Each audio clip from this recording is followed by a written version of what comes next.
everybody. We have another D-cooperation with very interesting guy. I know him before I joined DTube a few months ago. Hello. Hey, what's going on, guys? So, where are you from and how we can find you on Steem blockchain? I am from Arizona in the United States, and you could find me at Brandon Fry on Steemit, or I also use DLive a lot, and maybe occasionally DTube as well, but typically on Steemit mostly. So yeah, it's amazing. So when did you join Steemit or Steem blockchain, and how did you find about it the first time? So it's kind of interesting, and maybe this is similar to other people's stories, but back in December of last year, as most people were, we were accumulating all this cryptocurrencies because we were at the big boom of everything, which is, as of today, is kind of, let's not even talk about that today. It's kind of crashed at the moment. But back in December, like, I was really getting into cryptocurrencies and blockchain technology and learning as much as I could and trying to accumulate as many tokens as I could for different coins that I thought would be valuable. And I was following a couple of YouTubers. One of them was, one of the big ones is Altcoin Buzz that I follow. The one, and I didn't want to forget his name, I've got it written down here, Lewis Thomas. I'm not sure if you guys know him. Big, I think he uses DTube quite a bit. He also uses YouTube. But I remember seeing one of his videos. It was kind of an off-topic video where he was talking about Steemit and the Steem blockchain and how he was using Steemit to basically post his YouTube videos. I think now he uses DTube some though. But originally he was just embedding his YouTube videos into Steemit post, and he was talking about this money he was making. And so it piqued my curiosity, and I thought, I gotta go check this out and see what this is all about. And like I've told other people before, I joined Steemit with no plans, no goals, no idea what I was doing. I just thought, this is a cool idea. This is a cool concept. I want to see what this is all about. I want to try it out for myself. And really the rest is history. I mean, I got hooked like most of us do. And so now I've been on for 8 months now. And now I'm a Steem witness, and now I'm trying to learn as much as I can about the Steem blockchain. I'm diving back into programming again, and just trying to just really do everything I can to help this blockchain along. Again, 8 months ago, if you'd have asked me what I'd be doing here now, I would have had no idea. It was just total just testing things out, and it's been awesome. Yeah, so the wave of Steem is taking you yeah, to the top. Yeah. Yeah, it's addictive. It's addictive, and you know, and a lot of people will say this, and you know, there's a lot of truth to this. But a lot of people get attracted to Steem and the Steem blockchain and the different decentralized apps because of the money or the rewards they can earn. And that, you know, for me too, that was part of my reason for coming over. I was like, well, I can make money for posting content, which I'm doing already. And so that was part of my reason for coming over. It's a big reason why a lot of people come over. But for me, and a lot of people here will say this, but the community is incredible. Like when I first got to Steemit, my first few blog posts got upvoted by a guy named Crypt Octopus. Some of you guys may know him, you know, and it was just that act of generosity, that kindness that really got me to stick around, because I could see that there was a community here that was searching out for other people to connect with, to get to know. And I've never found that on like Facebook or, you know, YouTube or anywhere like that. So really it says a lot about the community, you know, and that's one of the biggest reasons why I stick around. Yeah. So what do you think about Steem blockchain, like all the system, how it works? I think we're in our infancy. I think there's things to be improved on with Hard Fork 20 coming out. You know, there's a lot of implementations that are coming out to improve the user experience and just improve the blockchain in general. But I think that we are in our infancy. So any kind of things that I could possibly complain about, I think are null and void, because we're so early on here that we still have to work out the kinks, but we are leading by far, you know, beyond any other blockchain out there. We have the lead because we were the first, you know what I mean? So we've got the first decentralized social media platform out there. And I think that as we move on, as time progresses, we're just going to see more and more implementations, more hard forks come out that really drive it down and hone it down to what people really, really want. And I think with oracles and communities coming out, which I wish would have come out in Hard Fork 20, but it's not. I think that's another feature that'll be added in the coming, hopefully in the next, you know, at least I hope there's not another year in between hard forks, but hopefully in the next few months we'll see some implementation of that in smart media tokens. And I think, I mean, honestly, a lot of people, there are people out there on the Steem blockchain who complain and say the development team is, it would do this and fix this. Well, if you look at the recent, and hopefully you guys are following Steemit blog on Steemit, that's at Steemit blog. That's basically where the development team gives you the updates of what they're working on. And if you looked at their most recent, I think it's their most recent post where they're talking about Hard Fork 20 and all of the changes coming with that, it explains why, you know, there hasn't been any changes lately, is because they're packed it all into one hard fork. So they are busy developing, and I think, you know, just from a technological standpoint, Steem is so more far advanced than anything else I've actually paid any attention to.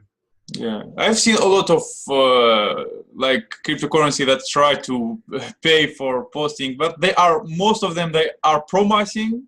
They promise that they will pay, or they pay very, very, very little amount. Like comparing to Steem, it's nothing. Yeah, and I haven't had the experience to try out some of those. I know one of them, I can't remember the name of it. There was one a while back that just kind of crashed. Maybe, I don't know. I don't know, but it crashed, and I heard about that one. But and then we have Epix, which is coming out, which is this smart media token of Steem. So I'm actually trying to support them. I haven't like been a beta tester. I haven't invested in the Epix coin or anything like that. But I am like happy to see another project come along that's going to be a smart media token on the blockchain, because it just adds value to what we're doing here. Yeah. So how did you move from a simple user to bot owner and then to witness? Can you talk about that a little bit? I guess that has a lot to do with who I am as a person, as an entrepreneur. You know, I've been an entrepreneur. I've been working for myself the last, probably 5 years. And so just part of me and the part of the way I'm hardwired is when I do something, I do it to the fullest. So it's kind of it's a good thing. And it's also kind of I don't know. It can also, you know, kind of make me overwhelmed with everything I'm doing, but I love it. And that's just the way I am. But I started out, as you said, as a regular user, just blogging and posting stuff and earning rewards and curating content, connecting with other people, building a community, I guess you could say. And I started looking at different opportunities on the blockchain as far as creating an upvote bot. And then with that upvote bot, creating a community initiative called Minnow Fund, where we actually, in the past, we're changing it up now. We used to go out and delegate out Steem Power, 100 SP every week to new users on the blockchain to kind of reward those people who are actually putting in the effort, trying their best to create good content, connect with people, engage with people. We wanted to reward those users to keep them focused, to keep them hopeful, to keep them here. So that's what we've done up to this point. Now with Minnow Fund, we are actually going to be out and curating, just purely curating content with our Steem Power, upvoting people who deserve it, and just providing people that level of support who are trying real hard. So I guess back to your original question is what got me there is I guess I just thought I could do more. I thought I could do more on the blockchain, and there's so many other aspects, you know, as far as being a developer, which I'm not going to call myself a developer, although I'm trying to get back into JavaScript and learning how to program. So that's one area I'm interested in now that I haven't quite tackled yet. But there's so many different facets, so many different ways to use Steem or Steemit, whether you're an investor or a blogger, right? Or a vlogger. So I like to try to, you know, learn as much as I can and get as involved as much as I can. And I guess the ultimate step that I took, which was to become a Steem witness, that came about because of the fact, well, for one, I had a lot of my followers that kept asking me, Brandon, why aren't you a Steem witness? Why haven't you become a witness? Why haven't you set up a witness server and a seed node? And for the longest time, I just thought, well, that would probably cause me to lose focus from what I'm already doing, which is creating content, creating videos and stuff, and promoting Steem. And so I put it on the back burner for the longest time. And then, you know, after a while, everybody's asking me, Brandon, aren't you a Steem witness? Why aren't you a Steem witness? Eventually I gave in, and I thought, you know, people are asking me, why am I not a Steem witness? I should probably listen to them, you know, and probably set up a server and just take that next step, that next leap of faith. And so that's what I did. And I feel like it's probably one of the most rewarding things I've done here on the Steem blockchain, because it allows me to actually have a part in the security of the blockchain, the continuity of the blockchain, keeping things going, producing blocks, of course. So it's given me another level of just involvement here on the blockchain. But that's just kind of how I progressed over time. Yeah, I by the way, I recently, maybe 1 week ago, also interviewed a witness. His name is Scott Business. You know him? Yeah, business. Scott Business. Is that his witness username? Yeah. Business. Yeah, his ranking is about 131 or something like that. I just want to ask you about your ranking. As of today, and there's a difference. There's an active ranking, and then there's a ranking where even if the normal ranking is where you include all the witnesses that are inactive. I don't like to go by that because obviously they're inactive. They're not producing blocks. So on the active ranking sheet, I checked last night and it was at 124, but I'm not sure if that's changed today or what. But yeah, but it's good so anyway. It's good. Yeah, it's good. It's I'll tell you this, for anybody out there who's wanting to become a Steem witness, I'm all for it. I think, anybody who has that sincerity, that just really that want to help out and want to be part of the blockchain and get involved like that, I'm all for it. One thing I do want to warn people though about is that it's not necessarily a profitable venture. Okay. It costs quite a bit of money to operate a witness and a seed server, which you're expected to operate a seed server as well. I think I spend roughly around, and this is an estimate, around $300 to $350 a month on my servers alone. And so it costs a lot of money, especially when the price of Steem is down right now to less than $1, and we get paid $1 per block, and I'm producing about, currently I think about a block a day maybe. So it's not necessarily a profitable venture. It can be if you do get out there and get the votes and all that stuff. So I don't want to discourage anybody from doing it, but it is something you need to be passionate about and want to do, Yeah, but when you do good projects like Minnow Fund and etc., a lot of people will vote for you. By the way, yes. Yeah, and that's one thing I love. Before I was a witness, I didn't understand that. I thought, why are all these witnesses hounding me for their votes? I was like, if I want to vote for them, I'll vote for them. I'll get to know them, whatever. Yeah. Now I get it because now I'm a witness, and that's one of the cool things and one of the cool aspects about a witness and delegated proof of stake.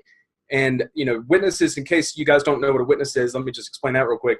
Basically, a witness is somebody who produces blocks for the blockchain and keeps it secure, updates, does security patches. Basically, we run the servers that run the blockchain.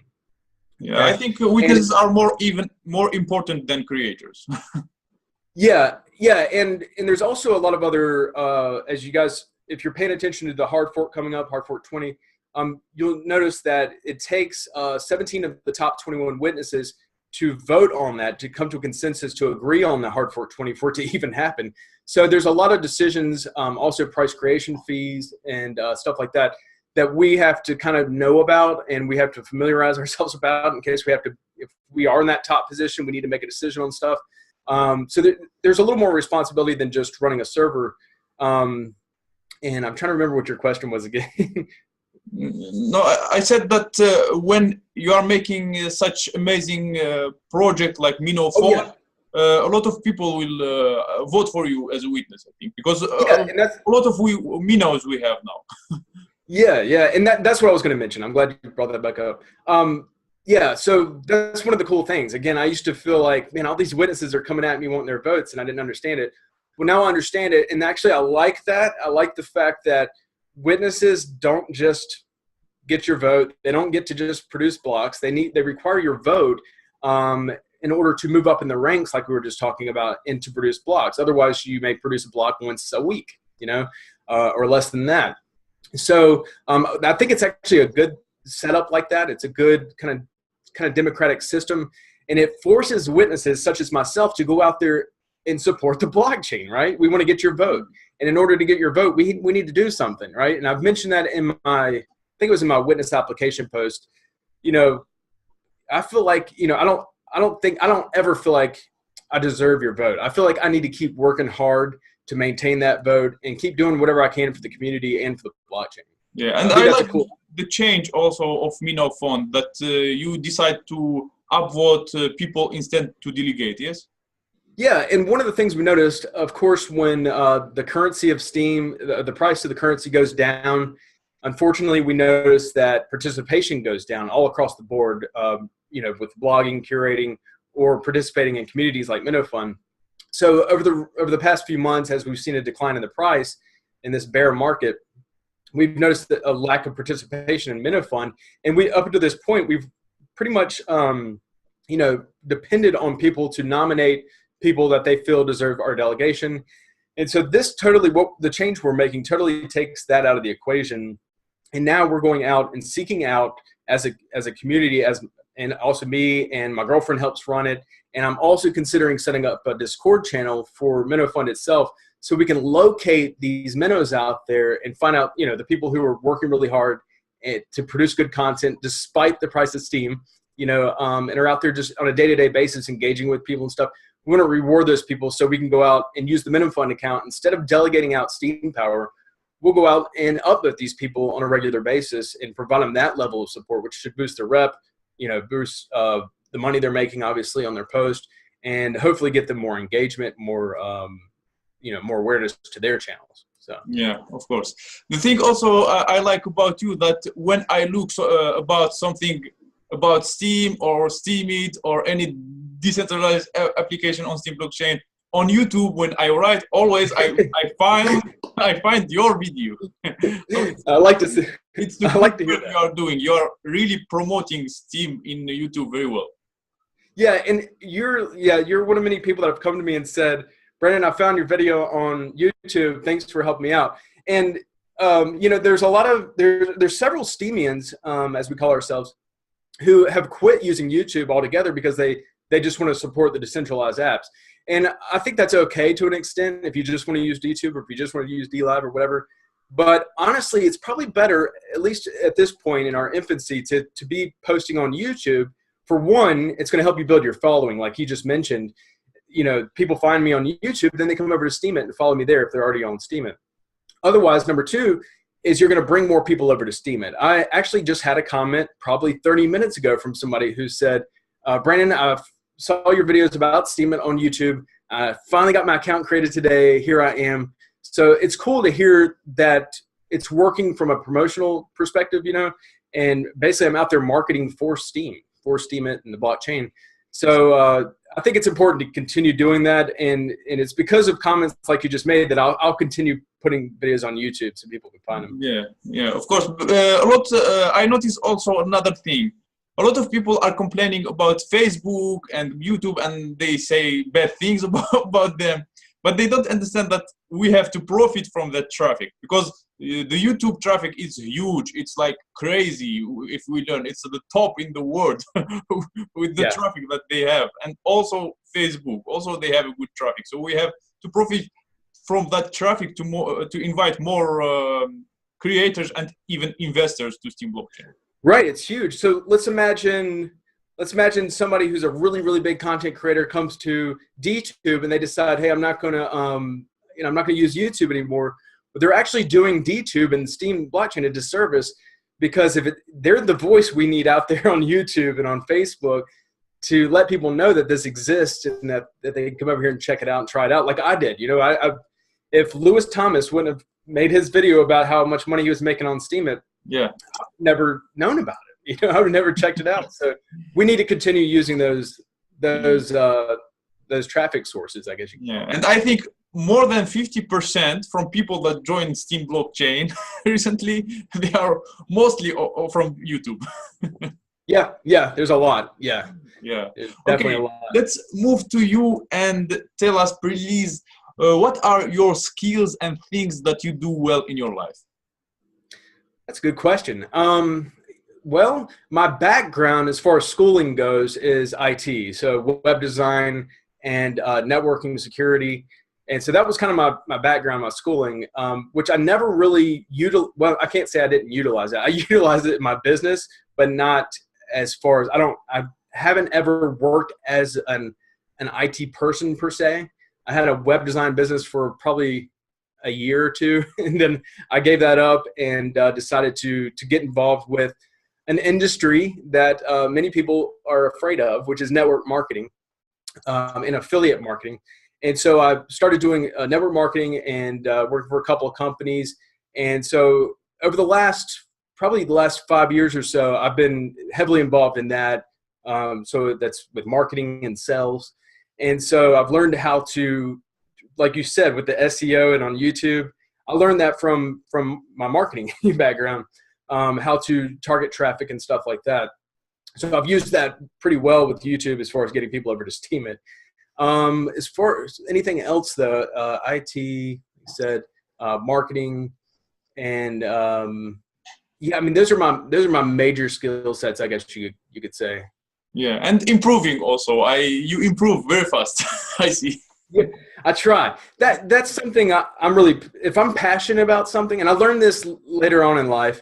When I went to school as a younger guy, I was always thinking about something else in class. I was never like listening to a teacher. I was never paying attention because it was never anything I was interested in. Now, later on in life, I learned that I liked web design. I actually went to college as an adult and went and learned web design and network security. And I did it because I enjoyed it. Actually, it was something I was passionate about. I wanted to learn about it.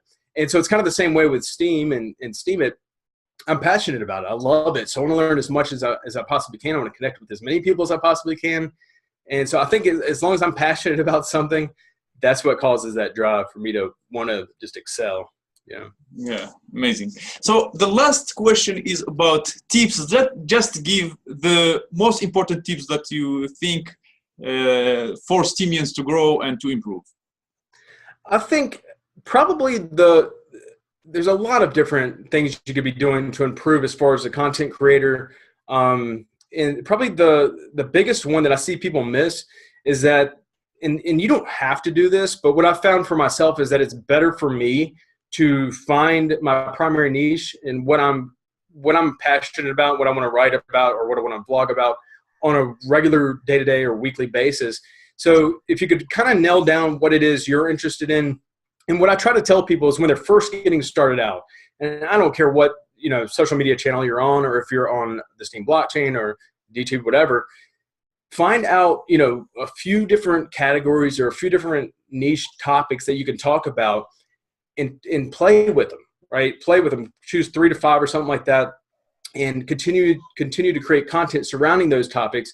And the interesting thing that's going to happen is that your following is going to let you know what they want to hear. So for me, I chose 3 topics when I first started out. One was cryptocurrencies. The other was actually network marketing, which I found out doesn't do too well on the Steem blockchain. And the other was just talking about Steemit and the Steem-related decentralized applications. And what I found out is that people want to know about Steem. They want to learn all they can about. It's kind of a no-brainer topic on the Steem blockchain, is to talk about the Steem blockchain. And so people want to dive deeper, but they don't want to. This is just what I found out from my channel and what I'm doing. Is I found out that people want to learn about the Steem blockchain, but they don't want to read a white paper. They want to learn in small bites and chunks of different things, or learn how to use the different applications, or why does my curation reward, why is it this much when I vote at this time? Little things like that I could talk about. So I've kind of nailed it down and got it down to what my audience specifically responds best to. What are they commenting back on? What are they upvoting? What are they telling me they want more of? And don't be afraid, if you're a content creator, don't be afraid to ask your following, what is it, let's say you're an artist. Maybe you draw, or you do pencil sketches or something. Maybe you can ask your audience, if they're artists as well, what is it that they're struggling with, or what do they have trouble with? Is it some kind of shading or something they do? Is it the kind of pencil they use? Just nail it down, get down and figure out what in the heck your audience wants to hear and give it to them. That's probably one of the best tips, but there's probably a lot of other ones as well. Yeah, but I want just to hear the best one, because we are already taking a lot of time. this tip is very, very good, very amazing, and I will think about it. I am more than 1 year on Steem blockchain, but I will think also about this tip because it's a really golden tip. Thank you very much. Yeah, and don't another thing I could say is don't ever give up on improving. You know, and this is really regarding anything in life, but I feel like when people feel like they've reached a certain level, no matter what they're doing, and they get comfortable, then that's when things go downhill. So always continue to learn, always continue to get better.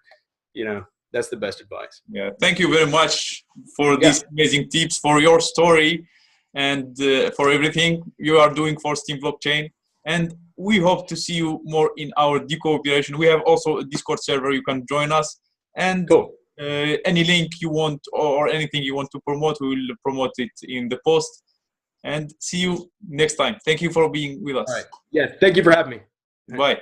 Bye.